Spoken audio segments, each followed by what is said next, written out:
जिन पद पाए। अहिंसा परमो धर्म की जय।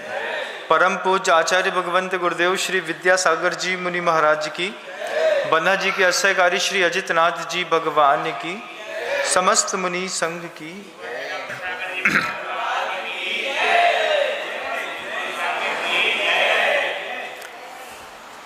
पिछले सत्र में आपने सुना होगा, जो लोग मुझे बाहर सुन रहे हैं वो तो सुन ही रहे हैं। पिछले सत्र में आपने सुना कि जब बसंत माला अंजना से कहती है कि अंजना, ऐसा कौन सा पाप तुम्हारा प्रकट हो रहा है कि इतने बड़े राजकुल में होने के बावजूद तुम्हें बाहर कर दिया गया। अंजना कहती है कि दो में से एक पाप मुझसे हुआ होगा या तो दोनों ही हुए होंगे। पहला, मैंने शुद्ध निर्मल चरित्र के धारक मुनि महाराजों की निंदा की होगी, या फिर मैंने किसी माँ को उसके पुत्र से जुदा किया होगा, इसलिए मुझे इस तरीके का दुख झेलना पड़ रहा है। ये दो शब्द नहीं थे। एक स्त्री जब अपने बारे में खुद निंदा करती है, अंजना ने ये बातें कह करके, स्वयं की आलोचना करके अपने लिए एक रास्ता खोल लिया उत्थान का। हम चाह करके भी, अंदर चाहते तो बहुत हैं, लेकिन कभी अपनी आलोचना स्वयं नहीं कर पाते। हम चाहते हैं कि अपना दर्द, अपना दुख, अपने पाप किसी से कहें, लेकिन बार बार, हजार बार ये सोचते हैं, पता नहीं वो क्या सोचेगा। लेकिन अंजना बड़ी जबरदस्त निकली। अंजना ने आलोचना करके अपना रास्ता खोल लिया। आगे के रास्ते के लिए उसके सुगम होते चले। बियाबान जंगल में धीरे धीरे अंजना प्रवेश कर रही थी। बारिश के दिनों के बाद जब ठंड आती है, उस समय जंगल का कभी माहौल देखिएगा। कभी आप सम्मी शिखर जी अंधेरे में चढ़े हों, रोडी रोड चढ़े होंगे, रोड से अंदर उतर करके 10 फीट अंदर भी जाएंगे तो आपको पता चलेगा जंगल का माहौल क्या होता है। बड़े बड़े पत्ते पेड़ों से नीचे गिरे हुए होते हैं, उसमें मिट्टियां फंसी रहती है। मिट्टी के नीचे बड़े बड़े कन खजूरे, बड़ी बड़ी दीमक, बड़े बड़े चींटियों के बिल, चीटा के बिल, ऐसे सैकड़ों हजारों बिल वहाँ पर जमे हुए रहते हैं बंधुओं। एक पैर भी रखो, पता नहीं क्या पैर में काट दे, पता नहीं किसके ऊपर पैर रखने पर कब जीव का प्राणांत हो जाए। ऐसे भयावह और घनघोर जंगल में अंजना, जो कि स्वयं राजकुमारी थी, महारानी के पद पर बैठी थी, लेकिन कर्म के उदय ने उसको ऐसे घनघोर जंगल में एक एक पैर रखने के लिए बाध्य कर दिया। एक एक पैर रखती जा रही थी अंजना। हर पैर के बाद हर दूसरे तीसरे पैर पे एक तीक्ष्ण कांटा अंजना के पैर पर लग जाता था। धीरे धीरे धीरे गुलाबी दिखने वाला वह पैर खून से बिल्कुल लथपथ लाल दिखने लगा। बसंतमाला ने जब अंजना के पैर की ओर देखा तो बसंतमाला की आंख में आंसू आ गए। बसंतमाला अंजना का शरीर देख करके बस लगता कि गर्भ इतना बड़ा होता जा रहा है, और जितना जितना गर्भ बढ़ता जा रहा है उतनी उतनी पीड़ा का स्तर भी माँ के पास बढ़ता चला जा रहा है। बसंतमाला बार बार अंजना को देखती, रोने लगती, फिर अपने आप को संभालती। अंजना शांत होकर के एक स्थान पर बैठ गई। बैठ करके चिंतन करने लगी। जब थक करके बैठ गई। अब घने जंगलों में किसी पेड़ के नीचे बैठना भी इतना सहज नहीं होता बंधु। आप लोगों ने कभी उसकी पीड़ा देखी ही नहीं है। आप जंगलों में जिस तरीके से घरों के अंदर साफ सुथरे वातावरण में बैठ लेते हैं, जंगल में जब भी आप कभी बैठते हैं तो बैठने के कारण मिट्टी में थोड़ी सी गर्माहट जो आती है, उस गर्माहट के कारण मनुष्य की गंध सूंघ करके छोटे छोटे जीव मिट्टी से निकल करके मनुष्य की देह को काटने के लिए दौड़ते हैं। ये एहसास आपके जीवन में कभी होगा नहीं। और जब माँ बहनें कभी जंगल में ऐसी बैठ जाएं और उनकी 5-6 मीटर की साड़ी में वो छोटे छोटे कीड़े अपना स्थान बना लें, तो बड़ी विचित्र स्थिति होती है कि उन साड़ी से उस कीड़े को निकालना बड़ा कठिन होता है। उसमें गंध देने वाले कीड़े हो जाएं, कोई अच्छे विषाक्त जीवाणु हो जाएं। अंजना कुछ देर के लिए बैठी ही थी। अंजना को अपने पिता महेंद्र के दरबार से वापस लौटते वक्त जो सुनना पड़ा, उसकी स्मृति हो आई। महेंद्र नगर के राजा महेंद्र के नगर में एक व्यवस्था थी, अद्भुत व्यवस्था, कि जब कभी भी कोई अपराध करता हुआ पकड़ा जाता था तो उसको सजा बाद में दी जाती थी। पहले उससे जुड़े हुए हर व्यक्ति उस अपराधी के पास आकर के और उसको उसके साथ किया गया भला काम दिखाते थे, बताते थे। मान लीजिए अपराधी बीच में खड़ा है, खड़े हुए अपराधी के सामने व्यक्ति आता था, उसको याद दिलाता था 3 साल पहले मैंने तुम्हारे साथ ये अच्छा किया था। फिर दूसरा व्यक्ति आता, वो याद दिलाता कि 5 साल पहले मैंने तुम्हारे साथ ये अच्छा किया था। फिर एक व्यक्ति आता, बचपन में जब तुम ऐसे परेशान हो रहे थे तो मैंने तुम्हारे साथ ये अच्छा किया था। ऐसा कहते कहते कहते कहते सैकड़ों लोग अंजना के सामने से निकल गए। हर व्यक्ति ने अंजना को अपराधी समझा और हर व्यक्ति ने अंजना को उसके साथ किए गए कर्तव्यों में इस बात की स्मृति दिलाई कि जब तुम छोटे थे, बड़े थे, जवान थे, मैंने तुम्हारे साथ ये अच्छा किया था, ये अच्छा किया था, ये अच्छा किया था, लेकिन तुमने ये करके अच्छा नहीं किया। कितने सारे लोगों का इस तरीके का समीकरण जब अंजना की आंखों के सामने से दृश्य निकल गया, अंजना वहां से तिरस्कृत होकर के निकल करके बियाबान जंगल में कुछ देर के लिए बैठी ही थी। सोचती रही बार बार, 100 के 100 भाई मेरी आंख के सामने से होकर के निकल गए। हर भाई ने मुझे एक बात याद दिलाई। कभी घर के अंदर इस तरीके का प्रयोग करके देखिएगा। जब कभी आपका पुत्र बहुत गलत करता हो, जब कभी पत्नी गलत करती हो, जब कभी बच्चे गलत करते हो, पिता गलत करते हो, तो उस प्रयोग को अपनाने की आवश्यकता है कि हम अपने घर में जिसका अपराध घोषित हुआ है या फिर जिसका अपराध यथार्थ में दिख ही गया कि हो गया है, उसको उसके पास जाकर के बोलता है, देखो जब तुम बचपन में थे, जब तुमसे खाते नहीं बनता था तो मैंने तुमको अपने हाथ से चावल खिलाया है। जब तुम कुछ करने के योग्य नहीं थे तो मैंने तुम्हारे लैट बाथ साफ किया है, मैंने तुमको वस्त्र दिलाए हैं, मैंने तुमको शिक्षा दिलाई है। उस अपराधी को इतना अपराध अपने अंदर दिखाई देता है, वो अपराधी बार बार सोचता है कि देखो इतने सारे लोगों के बीच में मैं अच्छे से रहा, उसके बाद भी मैं अच्छा कर न पाया। शिक्षा देने का कितना बेहतरीन तरीका था राजा महेंद्र के यहाँ। अंजना के सामने से सैकड़ों लोग होकर के निकल गए। अंत में राजा महेंद्र ने जब उनसे कहा कि यहाँ से इसको जंगल भेज दो, ये यहाँ रहने योग्य तो नहीं है, और वो भयानक अटवी में जा करके वहाँ पे धीरे धीरे स्थिर होने लगी। एक आगम ग्रंथों में परघात और उपघात नाम करके 2 कर्म होते हैं। परघात नाम कर्म तो फिर भी ठीक है, उपघात नाम कर्म से आदमी बड़ा परेशान है। उपघात नाम कर्म क्या है महाराज?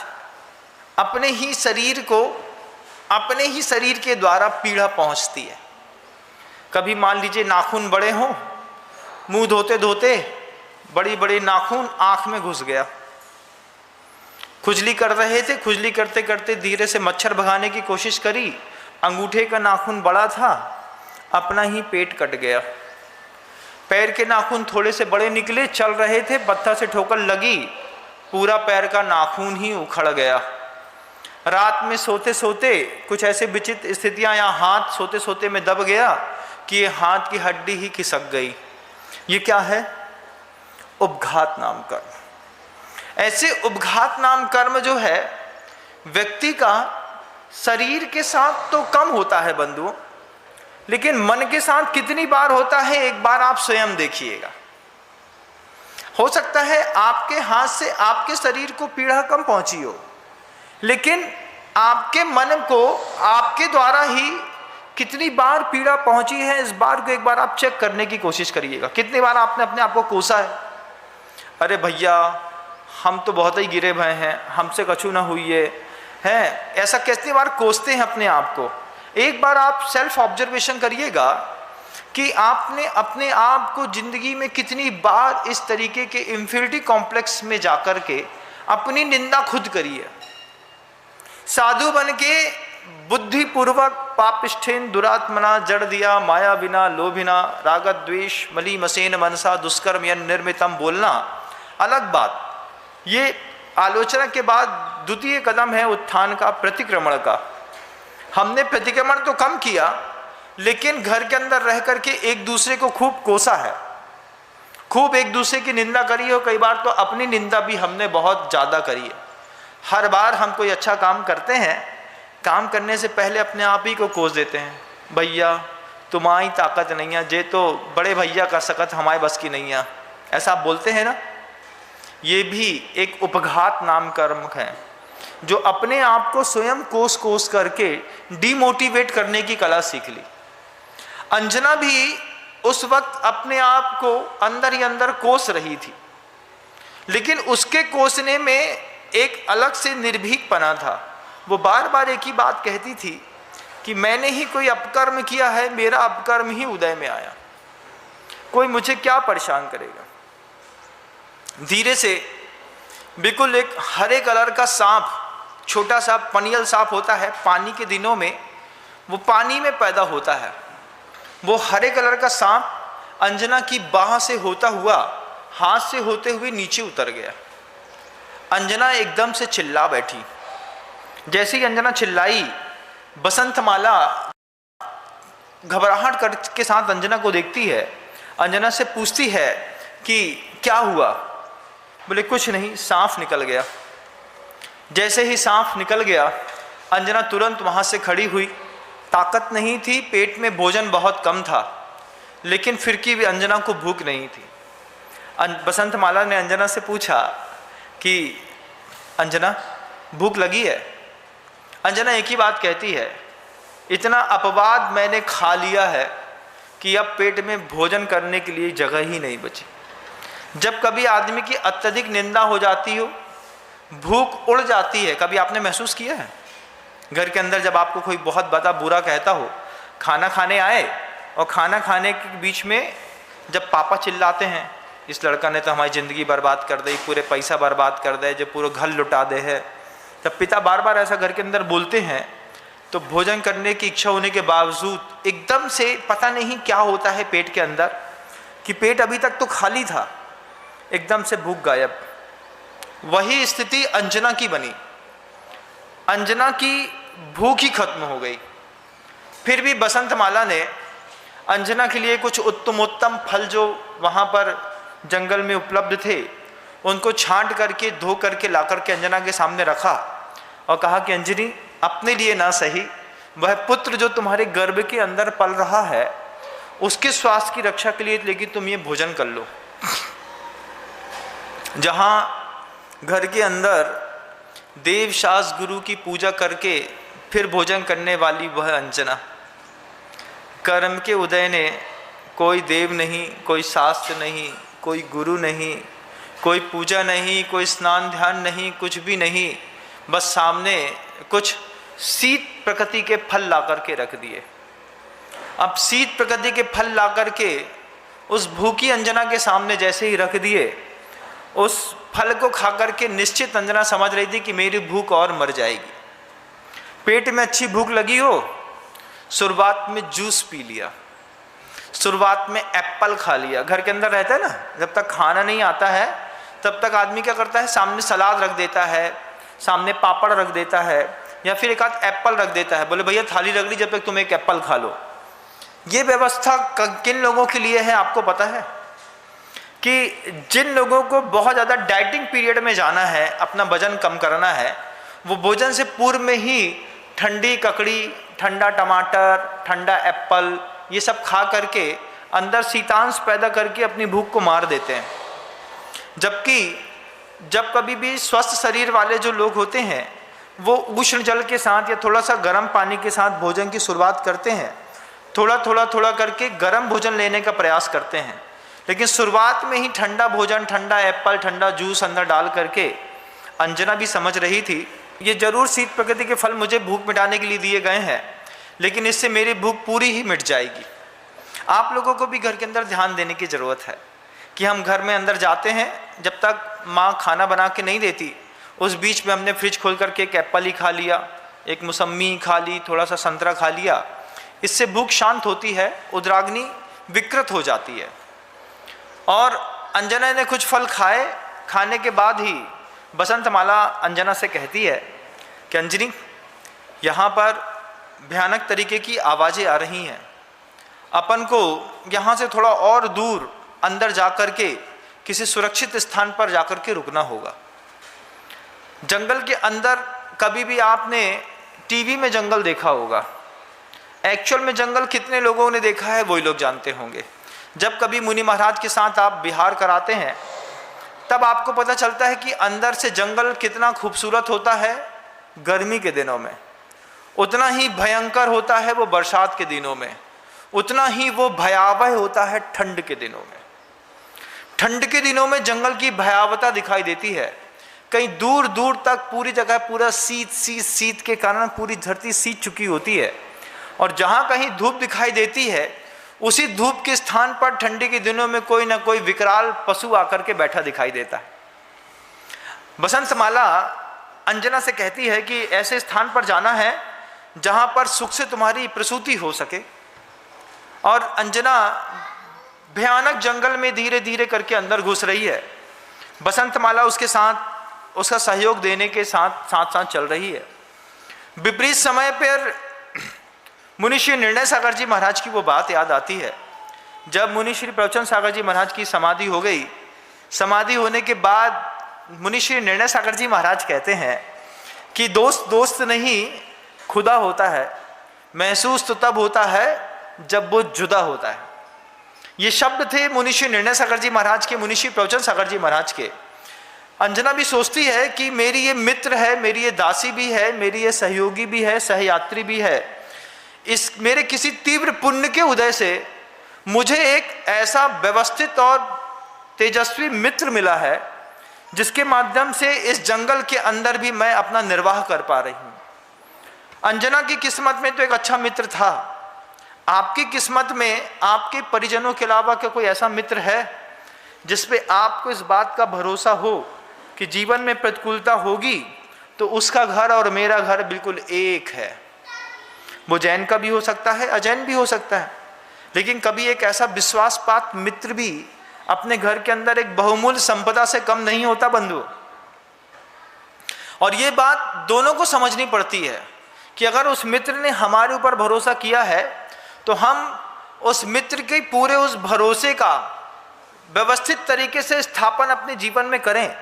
कई बार भरोसे में मित्र को अपने घर के अंदर आने के लिए प्रवेश दी जाती है और अंदर ही अंदर मित्र घर के अंदर घात लगा करके पूरा घर साफ करके निकल जाता है। आपने वो किसी एक प्लेयर को नाम सुना होगा, लिएंडर पेस था, क्या नाम था, है ना। वो क्या हुआ कि किसी मित्र ने अपने घर में उसको थोड़ी सी जगह दी, ये सोच करके कि ये मेरा बहुत अच्छा मित्र है, और उस मित्र ने अपने ही मित्र की पत्नी के साथ विवाह करके और फिर अपनी जिंदगी को एक जिंदगी खराब कर दी। ऐसा भयानक मित्र नहीं चाहिए। एक ऐसा दयालु और सहयोगी मित्र जीवन में आवश्यक है जो हमारे परिवार का अंग तो ना हो लेकिन परिवार से कम भी ना हो। कभी ढूंढने की कोशिश करिएगा। अंजना घनघोर जंगल में जाकर के बैठ गई। जैसे ही जाकर के बैठी, बहुत दूर से हिरणों की आवाज़ आ रही थी, कहीं पर मोर कुहू कुहू की आवाज़ कर रहे थे। बहुत देर से अंजना सुन रही थी कि ऊपर बहुत सारे पंछी हैं, पेड़ पर बैठ कर के निरंतर चैंपे चैंपे चैंपे की आवाज़ कर रहे हैं। इस बीच में कुछ एकाध आवाज़ें अंजना को सियार और लोमड़ी की भी आ जाती थी। आवाज़ों से अंजना सब पहचानती थी कि ये किसकी आवाज़ है। जैसे ही आवाज़ आती, अंजना का उपयोग उस जानवर की उस आकृति के ऊपर चला जाता। कि आंख बंद करके जैसे ही वहाँ पर उल्लू की आवाज़ आई तो अंजना सोचने लगी कि उल्लू छत पे कहीं पे पेड़ पे बैठा होगा, कितना भयानक है, देख लेती। लेकिन जब दूर से सियार की लोमड़ी की आवाज़ आती तो अंजना सिर्फ कल्पना मात्र करती रहती कि पता नहीं कितनी बड़ी लोमड़ी होगी, सियार होगा और किस तरीके से परेशान करेगा। कुछ देर तक तो ये बहुत व्यवस्थित चलता रहा। उसके बाद बसंतमाला अंजना से कहती है कि बस अंजने, एक नदी को पार करके वो सामने पर्वत के सामने वो एक गुफा दिखाई दे रही है, उस गुफा पर जाकर के अपन विश्राम करेंगे तो यहाँ जो विकराल पशु दिखाई दे रहे हैं इनसे अपना वहाँ पर बचाव हो सकेगा। दूर से देखने पर जिंदगी बहुत खूबसूरत दिखाई देती है, पास में जाकर के देखिएगा आपको समझ में आएगा गुफाओं में रहना कितना कठिन होता है। उसी गुफा में हम भी हैं, उसी गुफा में दीमक भी है, उसी गुफा में सांप भी है, उसी गुफा में बिच्छू भी है, उसी गुफा में कोई अजगर भी बैठा मिल जाता है, क्योंकि सबको एक ही गुफा जंगल में दिखाई देती है। अंजना बसंतमाला के कहने पर उस गुफा की ओर धीरे धीरे करके कदम बढ़ा रही थी और जब गुफा के मुख्य द्वार पर पहुंची, बड़ी मुसीबत के साथ शाम होने को आई। शाम धीरे धीरे सूर्य अस्ताचल की ओर जा रहा था। अंजना अभी देख ही रही थी, वो सोच ही रही थी कि पहले से जाकर के एक बार गुफा के अंदर दर्शन कर लें कि गुफा कैसी है, अंदर से कितनी गहरी है, क्या व्यवस्थाएं हैं, क्या वहाँ पे कोई मृत शरीर जानवर का तो नहीं पड़ा हुआ है। बसंतमाला अंजना को साथ में लेकर के सहसा गुफा के अंदर प्रवेश करी। उसके पहले गुफा में प्रवेश करने से पहले अंजना ने 9 बार नमोकार मंत्र पढ़ा। 9 बार नमोकार मंत्र पढ़ने के साथ ही निस्सही निस्सही निस्सही ऐसे 3 बार शब्द का उच्चारण करते हुए, जैसे 9 बार नमोकार मंत्र और निस्सही के शब्द के प्रयोग के साथ ही अंजना ने वह गुफा न हो करके उसका राजमहल हो ऐसा सोच करके धीरे से प्रवेश किया तो अंजना के सौभाग्य अचानक ही फूट पड़ा। उम्मीद नहीं थी अंजना को, इतने भयावह जंगल में अंजना को गुफा के अंदर किसी दिगंबर मुनि महाराज के दर्शन हो जाएंगे। वहां पर अंजना ने जैसे देखा कि एक शिला पर दिगंबर मुनि महाराज बैठे हुए हैं और वे दिगंबर मुनिराज हाथ के ऊपर हाथ रख के, आंख बंद करके, नासाग्र दृष्टि पर, शरीर पर एक भी वस्त्र नहीं है, सामने पिछी और कमंडलू रखा हुआ है। ऐसे दिगंबर मुनि महाराज की बस सौम्य मुद्रा देख करके अंजना के आंख से आंसू निरंतर झरने लगे। विपरीत परिस्थितियों में कोई एक व्यक्ति भी अपना दिख जाए, बड़ा सुख दिखाई देता है। और अंजना देवशास गुरु की निरंतर भक्त थी। जब आप विदेश कभी जाते हैं, अभी देखिएगा विदेशों में कभी आप लंदन जाएं, बैंकॉक जाएं, यूरोप जाएं और कभी आपको कोई भी एक भारतीय दिख जाए, अपनी भूमि पर भारतीयों की कोई कीमत नहीं, लेकिन विदेश की भूमि पर एक भारतीय भी मिल जाए तब हम उससे हाथ मिला करके हाय करके तुरंत पूछ लेते हैं, भैया यू आर इंडियन? हाँ भारत से आए हैं। अच्छा, हम भी भारत से आए हैं। बिना कहे संवाद शुरू हो जाता है। अभी तक अंजना बहुत सारे जानवरों का संवाद सुन रही थी कि बीच में वे मुनि महाराज जैसे ही गुफा पे दिखाई दिए, अंजना को भारी संतोष हुआ। मुनि महाराज शांत मुद्रा में बैठे थे। अंजना 5 मिनट तक तो मुनि महाराज की उस मुद्रा को सिर्फ देखती रही। कभी अंजना सोचती थी कि किसी दिगंबर गुरुओं के उपदेश के माध्यम से मैं अपने जीवन को पवित्र करूंगी। आज अंजना सिर्फ दिगंबर मुनिराज को हाथ जोड़ करके देख रही है।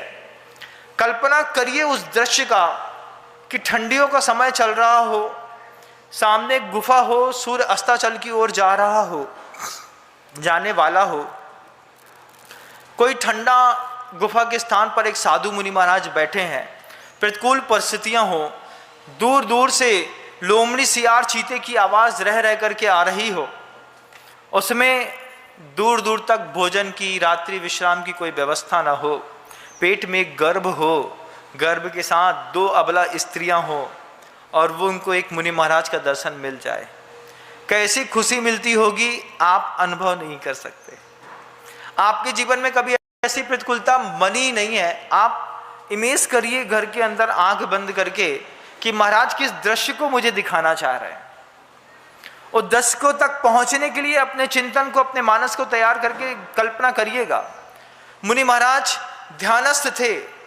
वे मुनि महाराज कैसे हैं? वे मुनि महाराज दंसन नान समग्गम मग्गम मोक्षस जो हुचारितम साध यदि नित्य शुद्धम साहु सो मुनि नमो तस्, कि जो सम्यक दर्शन, सम्यक ज्ञान, सम्यक चारित्र में ऐसे पवित्र हैं कि जिनको देख करके ही मोक्ष मार्ग अपने आप स्मृत होकर के याद आ जाता है। ऐसे मुनि महाराज को जब अंजना ने अपनी आंखों से देखा, देख करके साधु परमेष्ठी की 3 परिक्रमा दी।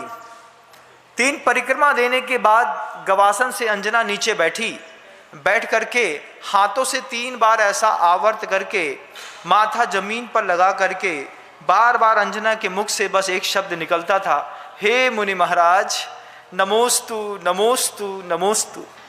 जब वो शब्द अंजना के मुख से निकल रहा था, आप उस शब्दों की कीमत सिर्फ कल्पना करके समझ सकते हैं कि दिगंबर मुनि महाराज सामने दिख गए।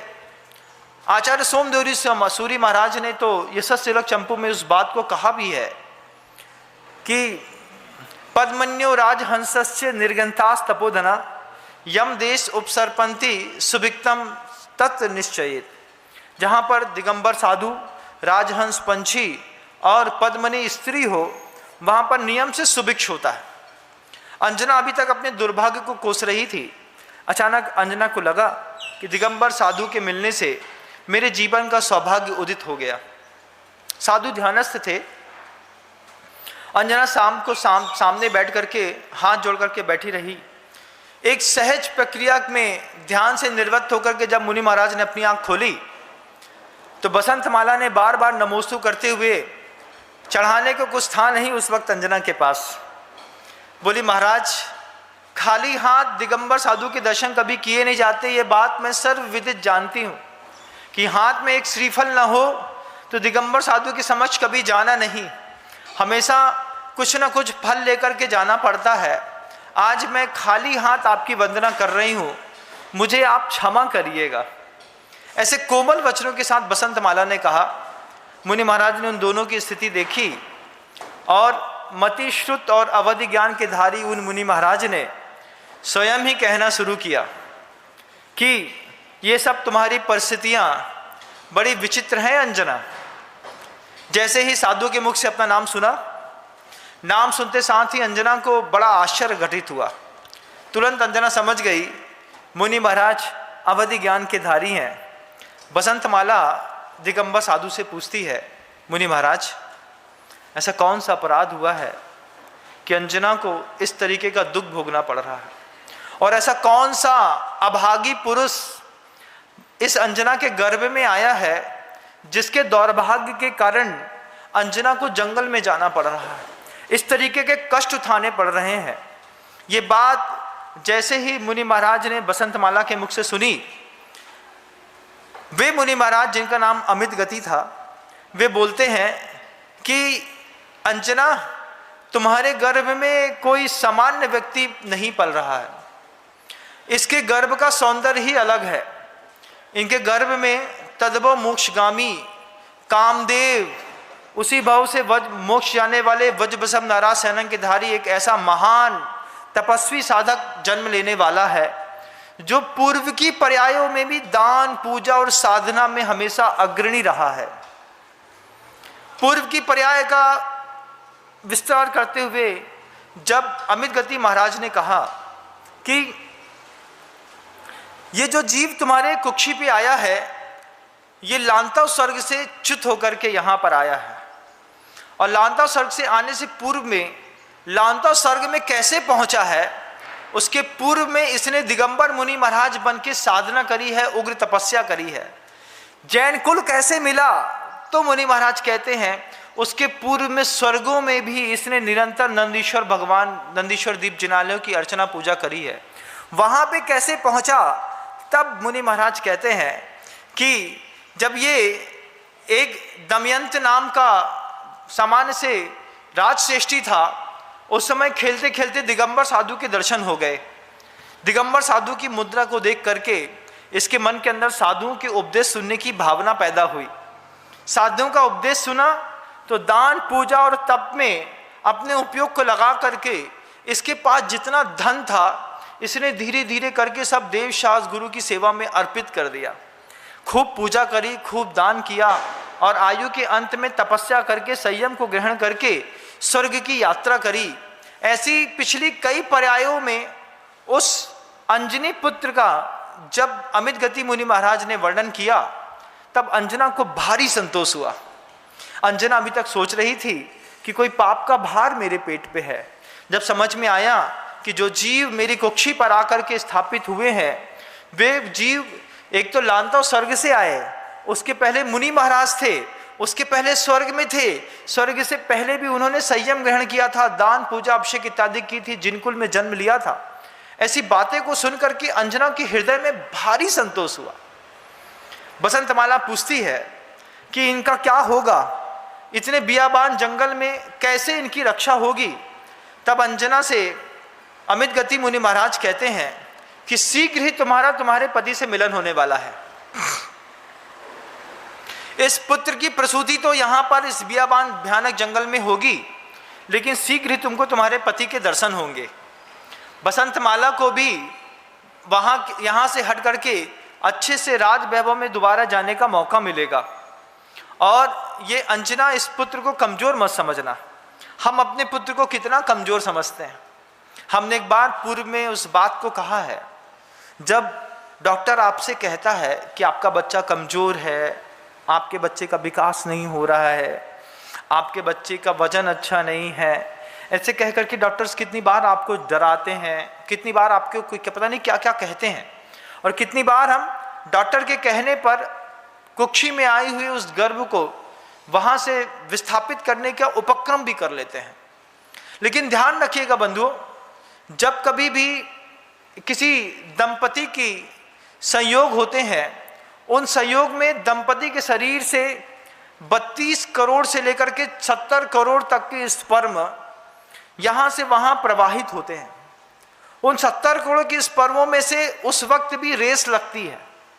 उस रेस लगती हुई रेस में भी एक ऐसा स्पर्म होता है जो महिला के गर्भ में जाकर के स्थापित होता है।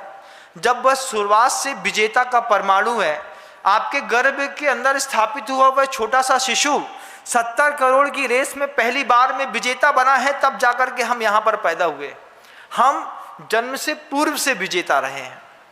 हमको कोई क्या खाक हराएगा? क्या कोई खाक डिमोटिवेट करेगा? डिमोटिवेशन हो, हारने की प्रक्रिया हो, मन का अवसाद हो, आत्महत्या करने की भावना हो, अपने बारे में हीनता के परिणाम हो, ये तो जन्म के बाद हमने अपने मन के अंदर पैदा किए। लेकिन अगर वैज्ञानिक दृष्टिकोण से भी देखा जाए तो हम विजेता के वो परमाणु हैं कि हमने अपने जीवन जीने से शुरुआत में ही 70 करोड़ की रेस में जब हम फर्स्ट पोजीशन में पास हुए, तब जाकर के मनुष्य की पर्याय मिली। अंजनी से दिगंबर मुनि महाराज कहते हैं उस पुत्र को कमजोर मत समझना। अंजनी फिर पूछती है, पुत्र तो भाग्यवान है महाराज, मैंने ऐसा कौन सा पाप किया था कि मेरे पति ने 22 साल तक मुझे नहीं देखा? मैंने ऐसे कौन सा पाप किया था कि मेरे पिता, जिन्होंने मुझे अपनी छाती से लगा करके 12, 14, 15 वर्ष तक पाला, वे पिता भी मेरे प्रति शंकाशील हो गए। मेरे भाइयों ने मेरा सहयोग नहीं दिया। बियाबान जंगल में सांप, बिच्छू, केचुआ, खनखजूरा, बड़े बड़े लोमड़ी और सियार के बीच में मुझे रहना पड़ रहा है। ऐसे कौन सा पाप मैंने किया है? अंजना तो मुनि महाराज से पूछ बैठी, आपने कभी किसी साधु से पूछा ऐसा कौन सा पाप किया महाराज? कितनी प्रतिकूलता है एक साथ जीवन में। पहले भी पूर्व में मैं उद्बोधनों के माध्यम से इस बात को रख चुका हूं, दोबारा रखूंगा तो आपको पुनरावृत्ति अच्छी नहीं लगेगी, इस बात को इसलिए बढ़ा नहीं रहा हूं। लेकिन जब अंजना ने पूछा मुनि महाराज से, तो मुनि महाराज ने बताया कि जब तुम महारानी के पद पर पूर्व पर्याय में बैठी थी और तुम्हारी कनकोदरी नाम की पर्याय थी, महारानी थी तुम, और तुम्हारे साथ में रहने वाली जो दूसरी स्त्रियां थीं, उन स्त्रियों से चिढ़ करके तुमने जिन धर्म का अपमान करते हुए भगवान की प्रतिमा को कचड़े में फेंकवा दिया। ऐसा कभी हो सकता है कि आपको लगता है ऐसा हुआ होगा? कभी कभी लगता है कि ग्रंथकार अति संयुक्ति कर देते हैं, लेकिन इस बात को विश्वास मान के रखिएगा कि जैन दर्शन में जितने भी कथानक लिखे गए हैं वे कथानक यथोक्ति या फिर अति संयुक्ति वाले न होकर के वे कथानक पूरे के पूरे याथा तथ्यम बिना च विपरीतात्। आचार्य समन्वत भगवंत कहते हैं कि जैसा घटा है सिर्फ वैसा ही गुरुओं ने लेखनी चला करके लिखा है कि जिन प्रतिमा को कचड़े में फेंकवा दिया, जब आर्यिका ने देखा कि इसने जिन प्रतिमा के साथ ऐसा कर दिया है, उस आर्यिका ने उस महारानी को खूब संबोधन दिया, समझाया, समझाने पर वो रानी मान गई, लेकिन जितनी देर के लिए वो प्रतिमा वहां पर स्थापित फेंकवा दी गई थी, उस उतनी देर का ये काल निकला कि 22 वर्षों तक तुमको तुम्हारे पति से वियोग का दुख सहना पड़ा। कितनी बार हम ऐसा करते हैं, क्या करते हैं, घर के अंदर किसी का भाव होता है और उसके भाव को हम तोड़ देते हैं। एक बात हमेशा ध्यान रखिएगा, घर के अंदर दुनिया के जो लोग मेरी बात को बहुत गौर से सुन रहे हैं, जब कभी भी घर के अंदर कोई व्यक्ति ये कहे कि हमारी एक प्रतिमा रखने का मन हो रहा है, तो फिर खबरदार, कोई व्यक्ति ये ना बोले कि अभी पैसा नहीं है घर के अंदर, कोई व्यक्ति ये ना बोले कि अभी दूसरी व्यवस्था बनानी है, फैक्ट्री में पैसा ज्यादा लग गया है। आपको अनुमोदना नहीं करनी है, आप चुपचाप वहां से हट जाइए।